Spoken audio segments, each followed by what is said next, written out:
Hey CFS Warriors, it's Victoria coming to you from the Sea of Cortez. Give you a little peek behind me. It's a beautiful evening.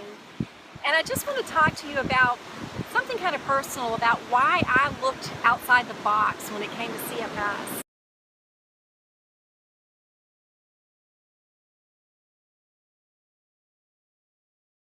And there were a few things that happened in my life up prior to getting ill.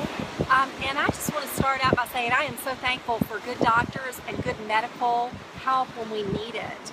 But I just had a few situations come up that made me realize, you know, I cannot put all my hope and power into a doctor and expect them to be responsible for my health. So it started out when my kids were little.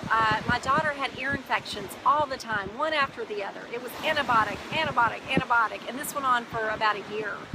And I was desperate for help, but my doctor had assured me, you're doing everything you can, there's nothing you can do about it.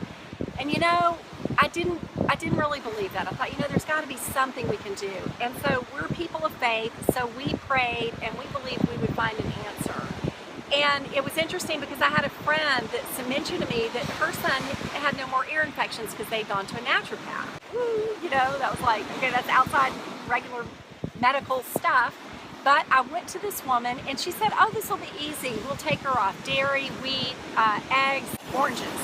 But easy for you, that's not so easy for me as the mom. However, it really was amazing in that after that, no more ear infections.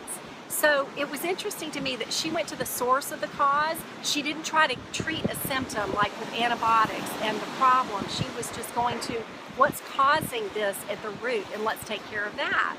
So that taught me a lot. Later on, when my kids, both of them were diagnosed with ADHD, it was interesting because we got the really strong arm to put them on medications. However, the medications they were wanting us to use could cause sudden death, you know, like if they went off of them. The experts told us this is how it's going to be. They're never going to be able to succeed in school. They may self-medicate. If you don't medicate them, they'll get into drugs. They gave me just the whole, you know, dismal story of what ADHD could do. And you know what? I just believe that my kids were made in the image of God, and they had everything that they needed, and I knew that they were not less than. Long story short, we ended up homeschooling for a few years until I got CFS, which then I had to put them back into school. And the amazing thing was that my daughter, who they said this is just going to get worse and worse, she went in as an A student, an honor student. She won all kinds of awards. I don't say this to brag, I say it to point out that the experts were wrong. And with my son, the same thing happened. The head of the school said to me, Victoria, all we needed to do was believe. It's amazing. And, you know, so it's such a satisfaction to me to see, because my children are thriving for who they are and not trying to make them fit into a box that either the school or the medical system tries to put them in. And it just taught me that I don't need to always listen to what the experts say, because I know my life and I know my kids. So the next thing that happened was my son was diagnosed with a life-threatening illness. And basically, let's see how I can encapsulate this. We were told to put him on a certain medication, and every time we went to give him that, we gave it to him a few times, we just did not have any peace about it. My husband and I, we would pray about it and just go, we just don't feel right about doing this. And so we would go up to Stanford and we would meet with the head of the oncology department, because though it wasn't cancerous, it was a blood disorder. And I would do my research and I would come up and say, well, this and this and this is why I don't want to do this medication. And we would just dialogue about it. And then we would end up leaving and not doing the medication. So every 6 months we would meet with him and he would just go, I don't, you know, he just didn't understand why we wouldn't follow his orders. But we were following our intuition, and that was a really scary thing to do, and what we felt God was leading us to do. It was scary because this was our child's life. So basically, long story short, you know, he's recovered. That it wasn't a lifelong thing like they said it would be.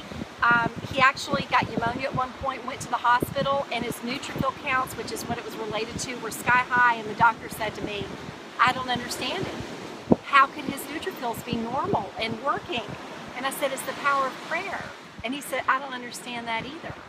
And this was the head of the oncology department, recognizing something outside of his box had happened. So when I was told that I had CFS, You wonder why all these things. Life can be challenging, but there's some great things in life too. Come on, I've had a great life.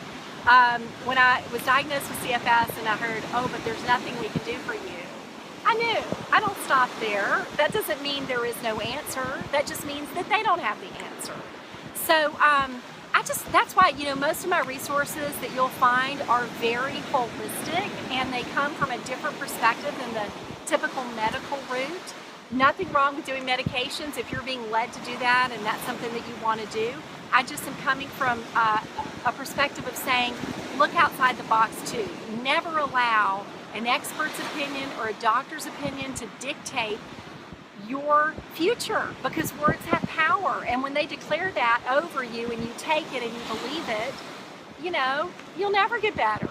So anyway, just to say, I get a little fired up about this, but just to say, look outside the box. If you've tried all the medical resources at your disposal and you're no farther along the path, look outside the box. And I just hope that'll encourage you. So remember, life isn't over, it's starting again. If you're in recovery and you can use some more encouragement, be sure to subscribe. And if you like the video, give it a thumbs up. That lets me know, and it also helps it reach more people that could use some encouragement that might be in some dark places.